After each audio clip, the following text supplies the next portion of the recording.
So let's talk about how you are going to edit your family portrait. So the first thing that you're going to want to do is crop it to uh, any to how you would like it to look. So if there are any parts that you want to get rid of, now would be the time to do that. I'm going to recommend that you either crop to your original ratio or to an 8:10. So the second thing that you're going to do is press Command J to make a separate layer. I'm going to title this one Retouching. And then you're going to take a look at your image and see if there is anything that you think you need to get rid of. So in my instances, I have some of these spots that I would want to remove before moving on. And you may not have anything. You may need to fill in a corner with maybe the clone stamp tool or using Content Aware. And once you're happy with what you have, you're going to make another layer. I'm going to title this one Dodge and Burn, because maybe you have areas in your photograph that you might want to be a little bit brighter or a little bit darker. So our tools here are Dodge and Burn. Burn makes things darker. Notice you have a range up here at the top where you have a midtones, shadows, and highlights. I recommend starting with midtones unless you know that you need the highlights to be a little bit darker. Always use a fuzzy brush so it looks as natural as possible. And I'm going to set my brush about 250, and on the left hand side here I just think is a little bit too bright, so I'm just going to run my cursor over it.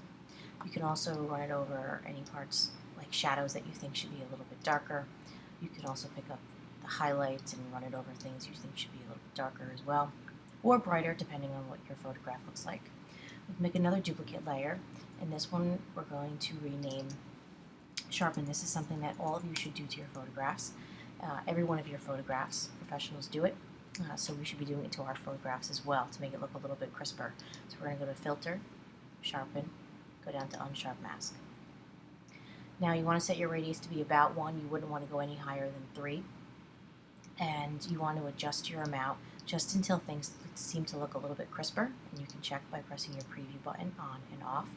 What you don't want to happen is you don't want it to look way too cartoony or too grainy. And your radius, if you go too high, starts to give you this halo effect, which is not something that you're looking for in terms of realism.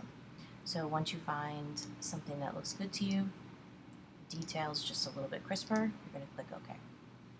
Let's make another layer, and this time you're going to make a vignette on this photograph. So we go to Filter, we go down to Lens Correction. Now remember, a vignette is simply the darkening of the corners of the photograph. We're going to go to Custom and increase our vignette to darken the corners. You can see the difference by pressing the preview button. Basically, it will tie your image all together, so it really will bring your attention to your composition. Click OK once we're happy. And from here, what you're going to want to do is take a look at your adjustment palette. If you need to fix any contrast issues, use levels. If you need to fix any white balance issues, you're going to use your color balance adjustment layer. If you want to make it black and white, you may absolutely do that.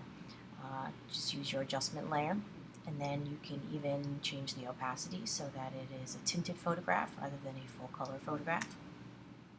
You can also decide that you want to up the colors a little bit. So I would recommend using this vibrance adjustment layer.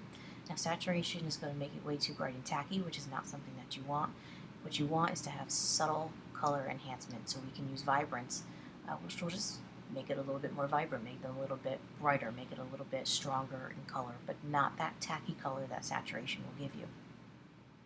So from here you're going to want to do 2 last things. First thing is we're going to add a border, so we're going to go to Image, Canvas Size. And I'm going to want you to check the relative box and add 0.1. This is going to depend on your photograph. If you took it with an SLR, you're going to have to make your border size a little bit bigger, maybe even up to a 0.4, so it might be a trial and error. You're then going to make sure that your canvas extension color is black, and you're going to click OK. Notice it gives you a nice little border around the edge. It ties your image together. These are all your finishing touches. Last but not least, hit a new layer, pick up your signature from your brush menu, and once you add your signature, you are ready to go.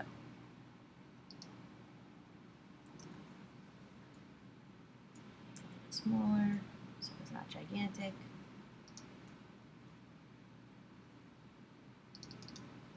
save it into the VH Projects folder, and you are complete. Also save a copy into your folder. You can fill out the rubric, and we will be writing your artist statement next week.